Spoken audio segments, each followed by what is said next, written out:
Entonces abrimos la primera carta de Pedro, vamos al capítulo 2, nos quedamos en el verso 8, vamos a pasar micrófonos porque tengo unos cuantos textos para leer. ¿Quién viene acá a buscarlos? ¿Gonza? Vení, Gonza, vení. Levántate, Gonza. Toma, dáselo ahí a Graciela. Y toma este. Y de aquel lado dáselo a Esteban, allá a la mitad. Porque siempre arranco de adelante y los de atrás quedan. Yo no puedo, tenelo vos. Bueno, Esteban, buscate. Isaías, hoy estuvimos con Isaías 8:14, y Rocío, vas a buscar, vamos a empezar, ya te digo, Deuteronomio 7:6, ¿sí? Ahí atrás, ¿quién va a leer? ¿No lees vos? ¿Cristian lees? Cristian, busca Éxodo 19:6. Vos no vas a zafar, también vas a buscar Levítico 19:2 y Marisa, Levítico 20:26. De este lado, a ver, Éxodo 19:5 y 6. ¿Quién va a leer primero? ¿Vos? Dale. Alexa, Éxodo 19:5 y 6. Alicia, ¿vas a leer, Alicia? Estás con el mate, Alicia. ¿Qué es eso? ¿Un té? Ah, café. Alicia, Jeremías 10:11. Graciela, ¿vos te vas? Ah, bueno. Gonzalo, ¿vas a leer? ¿Sí? Mateo 8:11 y 12. Son vergonzosos algunos, ¿eh? Gente grande, gente grande. Mateo 8:11 y 12. Juli, ¿trajiste los lentes, Juli? ¿Sí? Sí. Mateo 21:43. Y Rodrigo, Noé me dice, Noé. Hebreos 8:8 y 9. Hebreos 8:8 y 9. Vamos a leer unos cuantos textos. Lo que trae Pedro acá, en primer lugar, contextualicemos que estos hermanos, ¿cómo están? ¿Están de vacaciones en Cancún? Qué lindo, ¿no? ¿Cómo están? Perseguidos, expatriados. Y encima no es que porque se fueron del lugar donde más persecución había, ahora están cómodos. No. Están seguramente muchos angustiados. Muchos también, ¿saben qué? Se hicieron esclavos para poder tener sustento también. ¿Y cómo se siente una persona así? Muy desvalorizada, desprestigiada, hasta miserable, ¿no? Cuando Pedro trae esto acá, muchos de ellos eran judíos y otros eran gentiles que habían llegado al Evangelio. Pedro les recuerda la identidad y que esa identidad no depende de ¿qué? De circunstancias que puedan pasar. Dios no nos quiere menos porque hayamos tropezado o estemos pasando por situaciones difíciles. No dejamos de ser pueblo de Dios ni perdemos toda la identidad que tenemos porque no la ganamos ni la adquirimos nosotros. ¿Quién la logró? La logró Cristo en la cruz. Por eso es que la salvación o nuestra posición no es por obras nuestras, no es por dinero. En algún tiempo se vendían indulgencias, ¿no? Y ahí surge la bendita Reforma 16, del siglo XVI. Entendemos que la salvación es por gracia, por medio de la fe. Y esto dice, ni se les ocurra pensar que es algo de ustedes, es un don de Dios, un regalo inmerecido de Dios. Solo que tenemos que hacer, aceptar el regalo. Y parece mentira que haya gente todavía que desprecia el regalo de la salvación. Y entonces Pedro trae esta palabra que es para ellos, pero también para nosotros, que muchas veces también, ojo, nos sentimos así. Estamos medio depre, medio tirados por el suelo, recordamos la identidad que tenemos en Cristo, levántate, ¿no? Y una vez que podemos recordar la identidad, tenemos que recordar el propósito también de esa identidad. Habíamos leído en el 2, capítulo 2, verso 5, piedras vivas edificados como una casa que espiritual, sacerdocio, y ahí hay una palabra que forma parte de ese propósito. ¿Cuál es? Para. ¿Qué dice? Ofrecer sacrificios espirituales que pueden ser solamente aceptables a Dios por medio de ¿quién?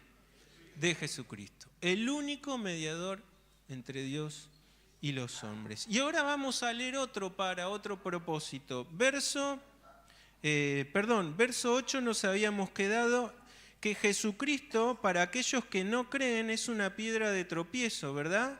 Dice, roca que hace caer, porque tropiezan en la palabra de Dios, no en la palabra de un hombre, ¿eh? La Biblia, que es la palabra de Dios, siendo que desobedientes, y dice ahí, a lo cual fueron también destinados. Y les anticipé la clase pasada que esto no tiene que ver con esa doble predestinación o elección que, de la doctrina calvinista, sino que está hablando de algo que se había dicho proféticamente. ¿Quién tiene ahí Isaías 8:14? ¿A quién le di el texto? Dale. Dice, entonces él será por santuario, pero a las dos casas de Israel, por piedra para tropezar y por tropezadero para caer, y por lazo y por red al morador de Jerusalén. Esa palabra es profética, sigue siendo hoy vigente hoy en día. Jesús sigue siendo un medio de salvación, pero también ¿un qué? Un tropiezo. El primer tropiezo lo tuvo el mismo pueblo. ¿Por qué? La piedra del ángulo vino y ellos quisieron. No solo que no creyeron, sino que después quisieron, persiguieron. La primera persecución de la iglesia no es del Imperio Romano, es de los mismos judíos. Y a donde iban con el Evangelio, los primeros que arborotaban y generaban persecución y hostilidad, ¿quiénes eran? Los judíos. Es cierto que muchos de ellos también se convirtieron. De hecho, la primera iglesia nace también de ese reducto especial llamado, que eran los discípulos después transformados en apóstoles. Muchos de ellos siguieron siendo también discípulos, pero en la medida que avanzó el Evangelio, ante el rechazo continuo del pueblo, que ya no es más pueblo, pero el pueblo de Dios es la iglesia, ¿qué hacían? Nos vamos, dijo Pablo, sacudió sus pies, un ejemplo muy hebraico de la situación de rechazo, ¿no? Ustedes rechazan, yo me voy ¿a quiénes? A los gentiles. ¿Y los gentiles qué hacían? Recibieron el Evangelio con brazos abiertos.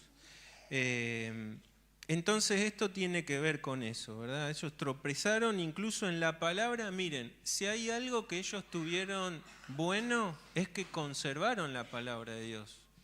Se encargaron en que la palabra de Dios sea muy cuidada, a pesar, ¿saben qué?, de destrucciones y persecuciones que tuvieron a lo largo del tiempo, porque si nos vamos al imperio babilónico, hicieron desastres, destruyeron ese templo gigante y se perdieron también muchos escritos y rollos en esa destrucción. Pero el pueblo de Israel fue celoso ¿en qué? En guardar. Nosotros tenemos el Antiguo Testamento porque ellos tuvieron ese celo de ¿qué? De guardar los escritos, de conservarlos. Pero en ese celo parece que veneraron más los escritos que el contenido, ¿verdad? Y teniendo tantas profecías que hoy leía también Carlitos y el domingo también pasado, y se viene leyendo un poco de esto, decimos nosotros, ¿cómo puede ser que no entendieron? No entendieron. No solo no entendieron, se endurecieron. Y dice Pedro mismo en su discurso, ustedes crucificaron, ¿no?, al Mesías por medio de gentiles. Entonces, nosotros podemos entender que este texto se refiere justamente a eso, ¿no? A los que fueron desobedientes por esa palabra que hace tantos años se había profetizado de Jesús y rechazaron. Por eso la destinación se refiere a algo profetizado, que iban a caer y tropezar por esa piedra preciosa que es Jesús. Verso 9. Y ahora esto todos lo conocemos casi de memoria. Dice, mas vosotros sois, ¿qué?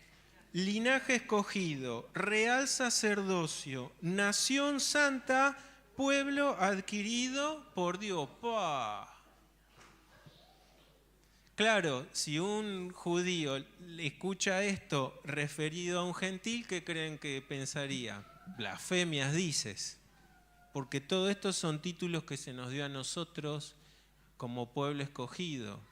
Porque el judío entendía la etnicidad. Ellos son pueblos por ser un linaje, una raza.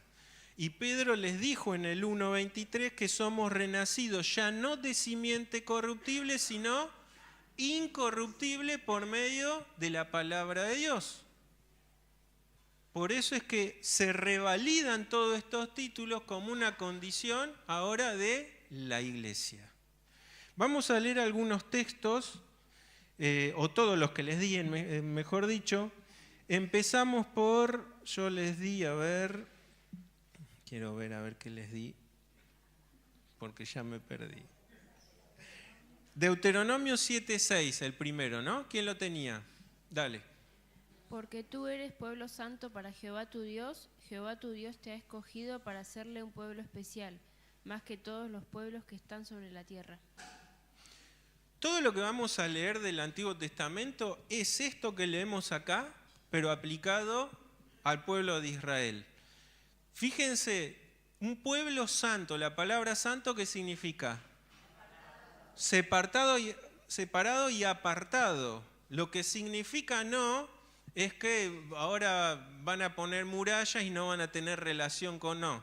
Lo que significa que son un pueblo especial con una condición moral y espiritual distinta y llamados con un propósito. El pueblo de Israel es igual ahora que la iglesia, está llamado con un propósito, no para salir del mundo, porque la sal y la luz puede ser efectiva en la medida que está en lugares donde haga efecto.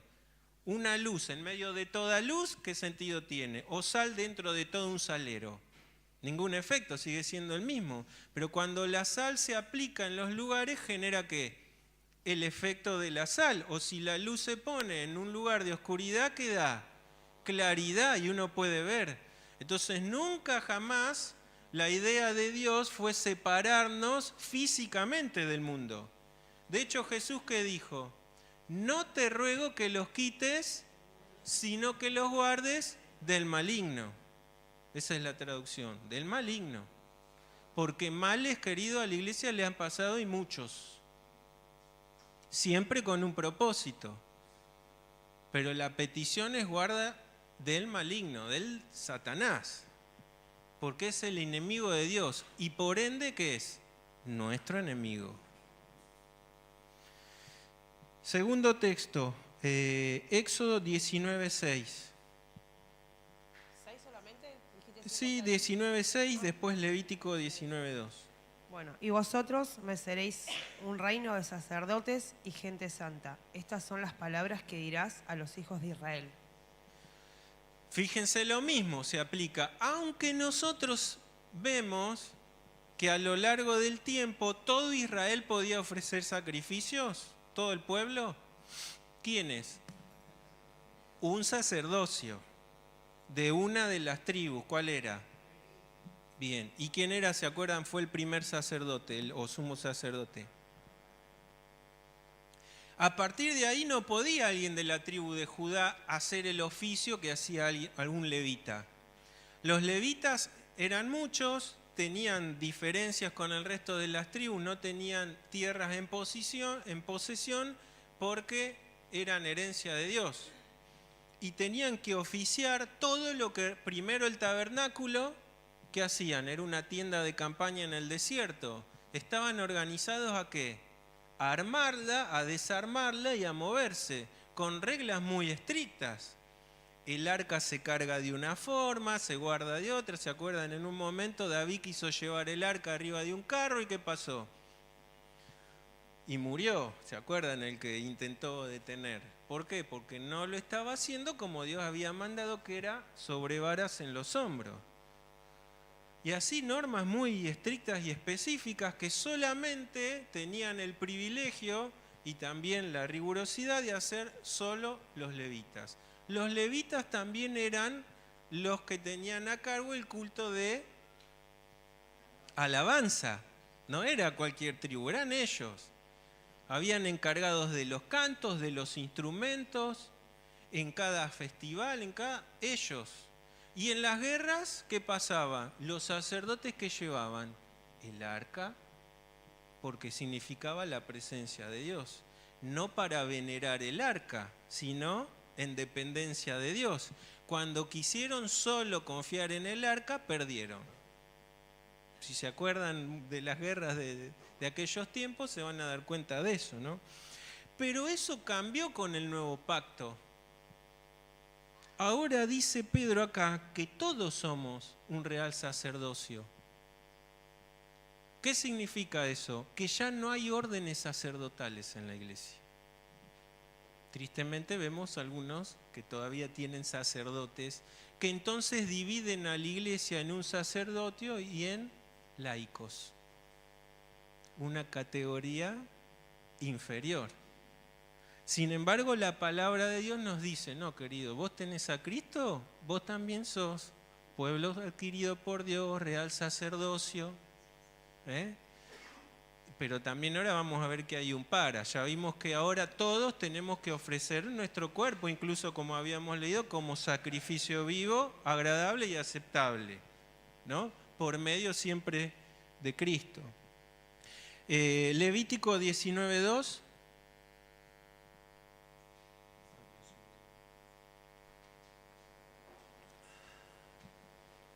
Vamos. Habla a toda la congregación de los hijos de Israel y diles, santos seréis, porque santo soy yo, Jehová vuestro Dios. Perfecto. Y Levítico 20:26. Sé santo porque yo, el Señor, soy santo. Te he separado de las demás naciones para que seas mío. Perfecto. Vemos que todo eso también tiene una nueva validez en el nuevo pacto. Solo que ahora ya no hay diferencias entre nosotros, todos somos iguales delante de Dios. Todos tenemos la misma responsabilidad delante de Él, ¿sí? Tenemos que la misma identidad, pero también eso acarrea que una responsabilidad alta. El otro grupo de textos, Éxodo 19, 5 y 6. El 6 ya lo habíamos leído. Bueno, el 5, a ver, 19, 5. Dale. Ahora pues, si diereis oídos a mi voz y guardareis mi pacto, vosotros seréis mi especial tesoro sobre todos los pueblos, porque mía es toda la tierra. Perfecto. ¿Qué notan ahí en cuanto al pacto? ¿Es algo como nosotros ahora, que es algo eterno? ¿Qué notan? Muy bien, Rocío, hay un condicional. Por eso el primer pacto que Moisés salpica sangre, ¿se acuerdan? De animalitos, eso era parte de un sello de un pacto establecido de Dios hacia los hombres, tenía un condicionamiento. ¿Y cuál era? Guardar el pacto. ¿Se acuerdan cuando Josué va a entrar a la tierra? Se le dice que escriba en dos puntas opuestas, ¿se acuerdan del lugar donde entraba? En una, ¿qué eran? Una era las bendiciones del pacto y el otro, todo lo contrario. Si ellos no permanecían en el pacto, iba a pasar todo lo contrario y más a la bendición de ese pacto. Por eso es que nosotros cuando leemos en el Nuevo Testamento es que en Cristo Jesús hay un insuperable mejor pacto. para nosotros. Porque ahora no nos podemos caer de ese pacto. Porque hay un hombre perfecto que cumplió los requisitos de este nuevo pacto. Termina de cumplir la ley a la perfección y nos saca de ese peso de la ley que nos condenaba. Y establece ahora un nuevo pacto con nosotros, que es de parte, establecido de parte de Dios y que es irrevocable. Los hijos de Dios pueden tropezar, pueden pecar, pueden caer, hasta se pueden enojar con Dios, pero si son hijos de Dios, pertenecen a ese pacto. Pacto por la sangre de Cristo. Y como hoy se recordaba, sigue Cristo hoy oficiando como mediador delante del Padre por cada uno de los que pertenecemos a ese pacto.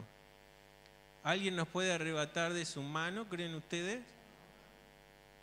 Por eso es que es el nuevo pacto hecho en Cristo Jesús. Qué bueno que es haber nacido en este tiempo, ¿no? Realmente. Seguimos con los textos. Jeremías 11:10.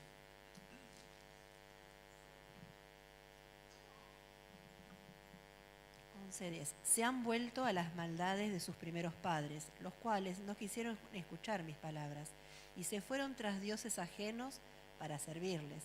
La casa de Israel y la casa de Judá invalidaron mi pacto, el cual había yo concertado con sus padres. ¿Qué les parece? Se cumple, ¿no? La palabra de Dios. Y a lo largo del tiempo nosotros vemos cómo dice su palabra que habiendo Dios hablado en los posteros tiempos, ¿por qué? De muchas formas y por medio de profetas. Solamente hoy Dios nos habla en una persona. ¿Por quién es? No nos habla por una iglesia, ni por una persona, pastor, sacerdote. Nos habla en Hijo, dice el original. Es el Verbo encarnado. ¿Y cómo conocemos al Hijo? Si Él es el Verbo, el Logos, que es la palabra de Dios, la Biblia. Por eso la autoridad suprema en una iglesia es la palabra de Dios. Y el vicario de Cristo es el Espíritu Santo, no puede ser ningún hombre pecador. El Espíritu Santo puede tomar, dice, tomará de lo mío, les dijo Jesús a sus discípulos, y los va a hacer saber. Por eso cuando el Espíritu Santo revela lo que hoy habla Dios a través del Hijo. Y no hay otra forma de que nosotros podamos conocer la voluntad de Dios si no vamos por medio del Espíritu a su palabra. Por eso cuando abrimos la palabra de Dios no es cualquier libro de texto. Tenemos que pedirle a Dios, Señor, voy a abrir tu santo libro, guíame con tu Espíritu para entender en qué la estoy errando, en qué tengo que mejorar. Quizá tenga palabras de consuelo para ese día. No podemos un día no abrir la palabra de Dios. Es la nutrición de todo hijo de Dios. Y hay muchos cristianismos a veces débil o cristianos flacos porque no están alimentados de la palabra de Dios. Por ende no pueden saber lo que el Hijo tiene para darles. La pregunta es, ¿querés saber lo que el Hijo tiene para vos? Andá a su santo libro y lo vas a saber. El pueblo de Dios cayó de ese pacto. A pesar de que Dios una y otra vez, si vamos a los jueces, ¿se acuerdan cuánto duraba? 40 años duraba el juez, pero después el pueblo volvía a hacer lo que se le antojaba hacer. Dejaban a Dios de lado. ¿Y qué pasaba? Clamaban a Dios porque eran hostigados por otros pueblos, había sequía, había problemas. Clamaban a Dios y ¿qué tenía Dios? Misericordia. Y levantaba un nuevo juez y otra vez los liberaba y otra vez parecía que se encaminaban, pero pasaba esa generación y otra vez.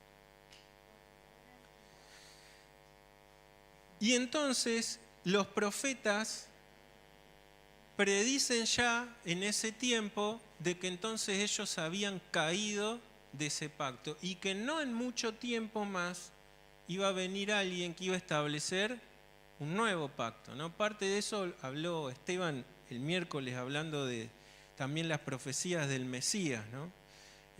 Aquel que iba a establecer un pacto que ya iba a ser irrevocable, porque lo que Dios hace por medio de Cristo, ni Satanás lo puede revocar. Por eso es que nosotros tenemos que dar gracias a Dios de que estamos seguros en esas manos, de que el enemigo ya no nos puede hacer caer de esas manos. Seguimos con los textos, Mateo 8, 11 y 12. Y os digo que vendrán muchos del oriente y del occidente, y se sentarán con Abraham e Isaac y Jacob en el reino de los cielos. Mas los hijos del reino serán echados a las tinieblas de afuera. Allí será el lloro y el crujir de dientes.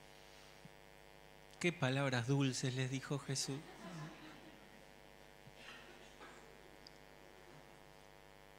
Y por eso muchas veces lo quisieron apedrear, ¿no? Y la hostilidad que tenían, porque les declaró lo que ellos eran. Decirles que el reino le iba a ser dado a los de Oriente y Occidente era clavarle un cuchillo en el medio del corazón a ese orgullo nacional, porque ellos eran orgullosos por su linaje, por su nacionalidad. No entendieron que hay algo superior a eso, que era el amor a Dios sobre todas las cosas. Y cuando Jesús revela esto, yo me imagino la cara en la bronca que habrán tenido, ¿no? Porque siendo ellos los que tenían la convicción de que iban a heredar todo y los demás eran perros, ¿no? Así lo llamaban a los gentiles, ahora Jesús les está diciendo, no, ustedes que se creen que van a heredar un reino, a las tinieblas de Oriente y de Occidente son los que van a formar el reino. Terrible. Y el último texto, no, nos quedan dos textos, Mateo 21, 43 y Hebreos 8, 8 y 9. Mateo 21, 43, ¿quién lo lee? Por tanto os digo que el reino de Dios será quitado de vosotros y será dado a gente que produzca los frutos de él. ¿Quién es esa gente? La iglesia. La iglesia formada ahora por judíos, árabes, argentinos y sumale los países que quieras, porque ahora trasciende ya las fronteras de una raza. Pero tenemos también un propósito, es los frutos que el pueblo nos llevó del pacto al cual cayó, ahora tenemos que llevar nosotros frutos. Ser fructíferos para Él. Y el último texto, Hebreos 8, 8 y 9.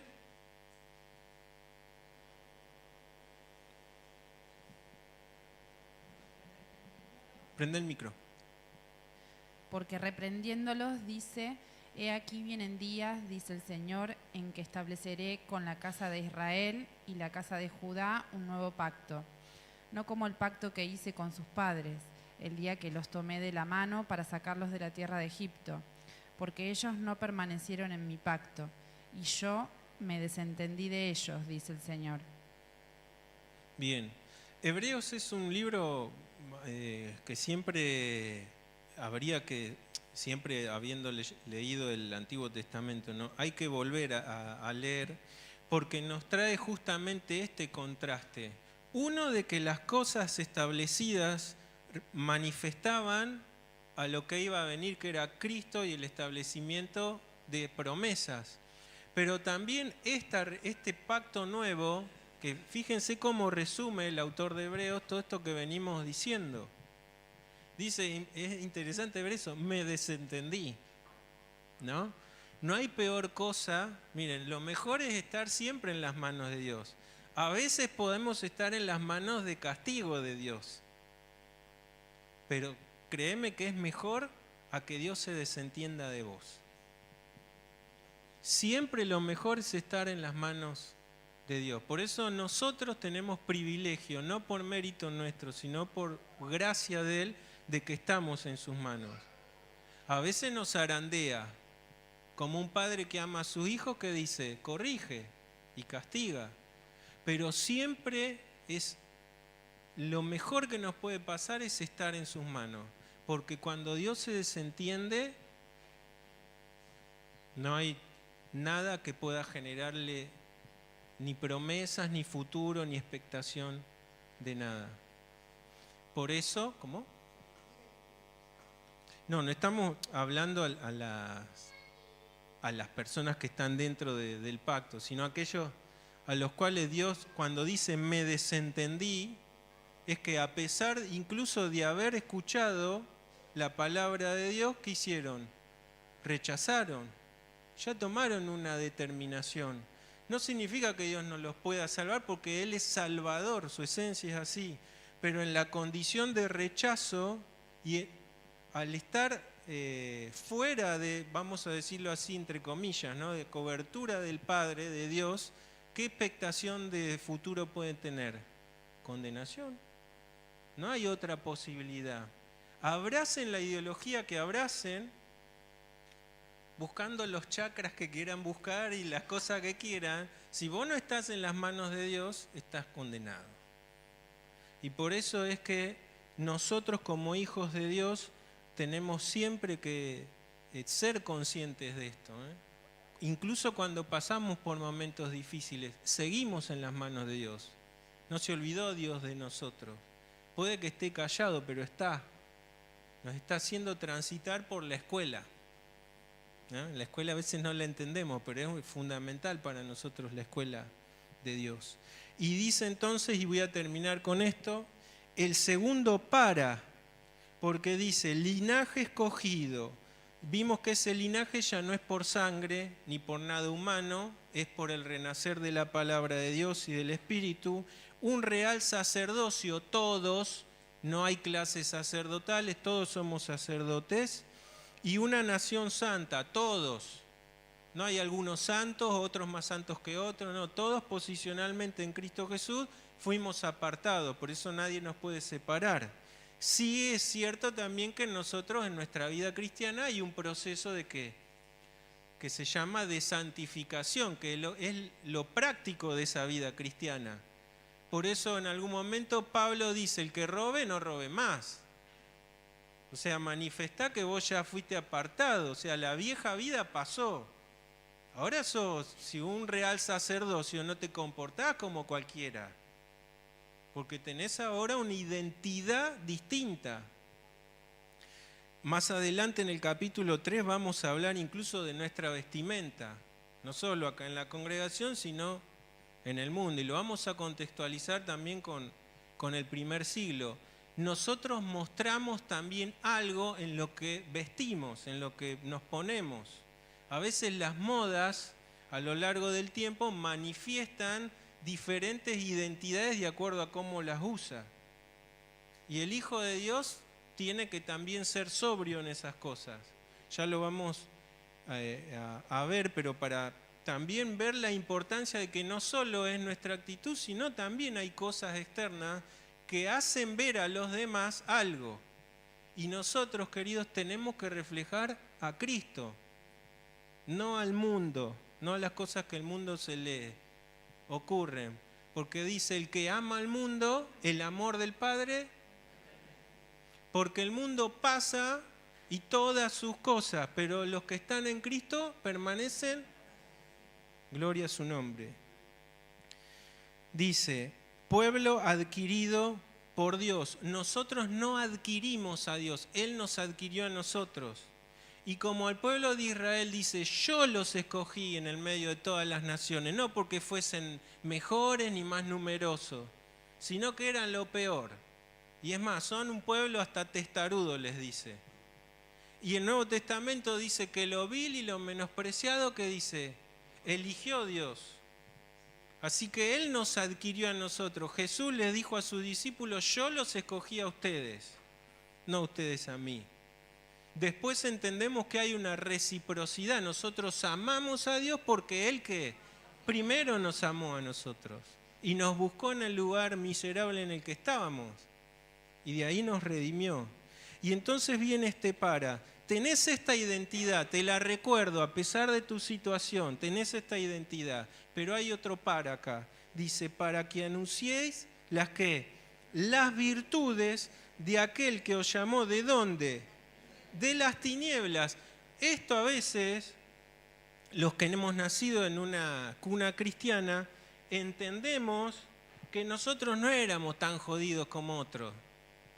Porque de chiquitos escuchamos la palabra, estábamos rodeados de música cristiana y de tantas otras cosas. Gracias a Dios que nos protegió desde esa forma, porque posiblemente hubiésemos sido los peores rebeldes de todos, ¿no? Pero hay otras personas que vienen de situaciones muy complicadas, familias rotas, abusos, adicciones y tantas cosas. Y nosotros vemos como, bueno, ellos sí fueron sacados del barro, nosotros no tanto. No, querido, o en esa situación o en esta sin Cristo estás condenado igual. Pobre, rico, esclavo, libre, hombre, mujer, gentil o judío, sin Cristo estás condenado. Sigue cumpliéndose que estás en tinieblas, porque solo podemos tener luz en Cristo Jesús. Porque Juan dice, la luz vino y nosotros le pudimos ver porque Él resplandeció en nosotros. Pero hay otros que dicen que cuando vino amaron más que, porque conocían que sus obras eran malas. Si hoy estás acá y no conociste a Jesús y reconoces que sos pecador delante de su santidad, vení hacia la luz. Porque es la única forma, no hay otra.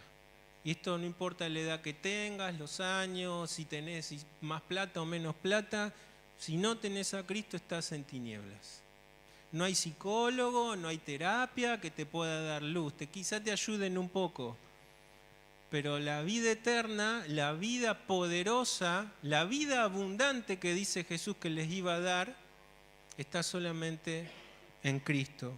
Y dice, no llamó de esas tinieblas ¿a qué? Y le pone un adjetivo, admirable.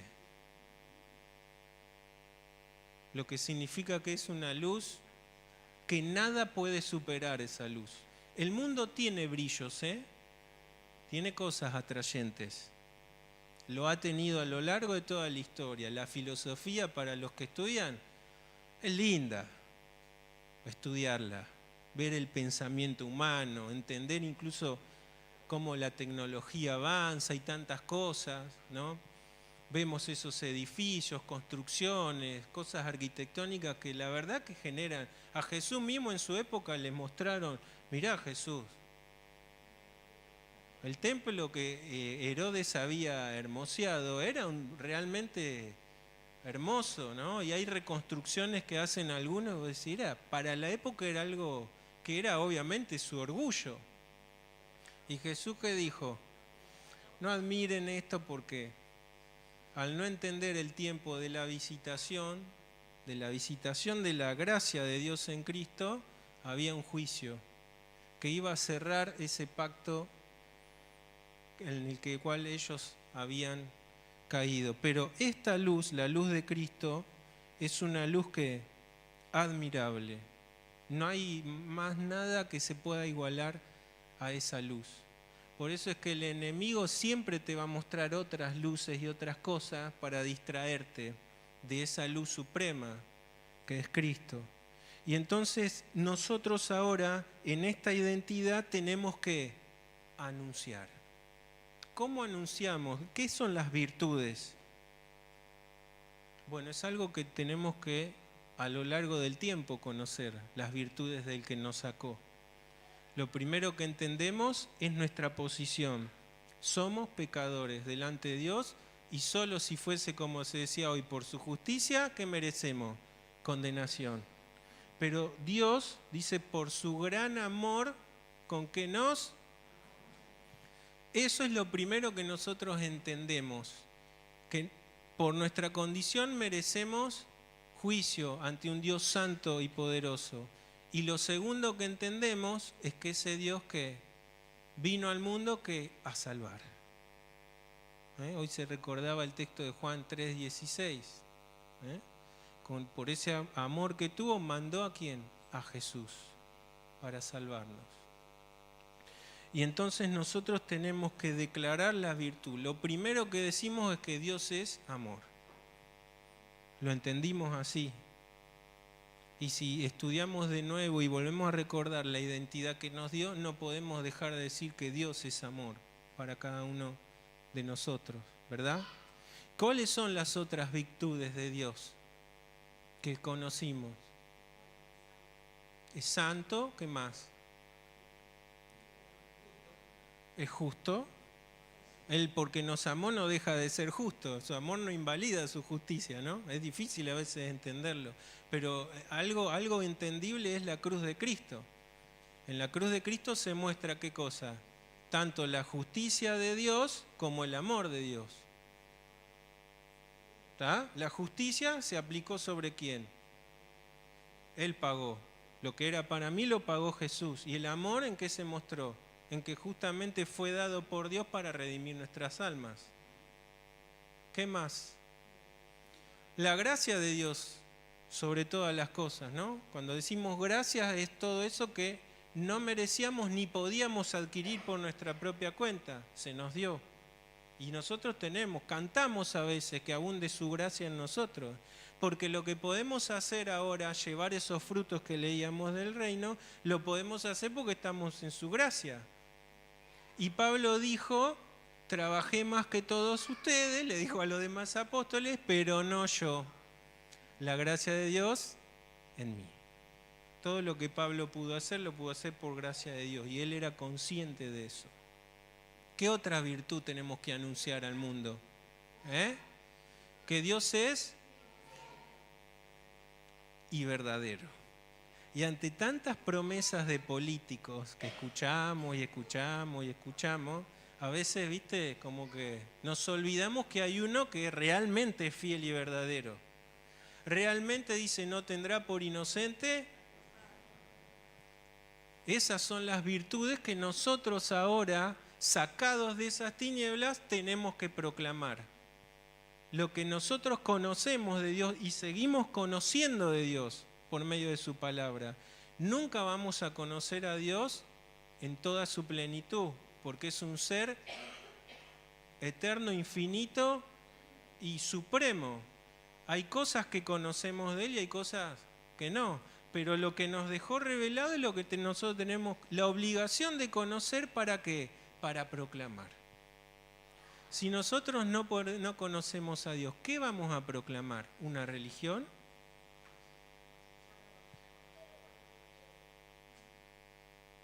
¿De qué sirve una religión?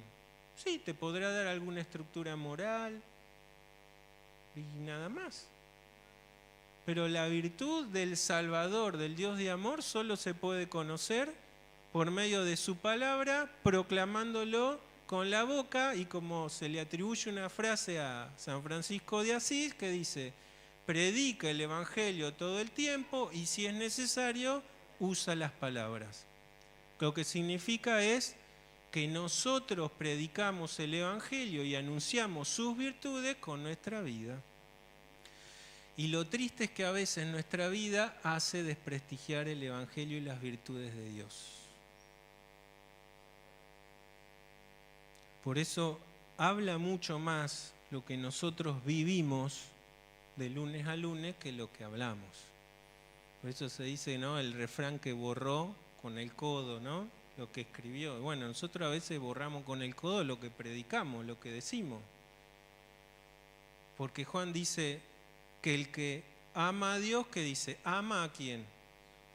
Y el que no ama a su hermano no es hijo de Dios, porque Dios... Y de ahí podemos sacar todo lo demás, ¿no? Porque estamos hablando del amor supremo. Vamos a tocar este punto un poquito más adelante. Termino porque me pasé. Y dice, vosotros que en otro tiempo no erais pueblo, pero que ahora sois pueblo de Dios, que en otro tiempo no habías alcanzado misericordia, pero ahora habéis alcanzado misericordia. No hay misericordia más grande que la que tenemos en Dios por medio de Cristo Jesús. Y la alcanzamos no por mérito nuestro, porque Él se acercó primero a nosotros. Que pueda esto resonar siempre en nosotros, que podamos recordar nuestra identidad y que en base a eso sepamos que hay un propósito de esa identidad. Del lugar que Él nos sacó con un fin. Y que podamos cada día poder conocerle más para poder anunciar mejor las virtudes de Él.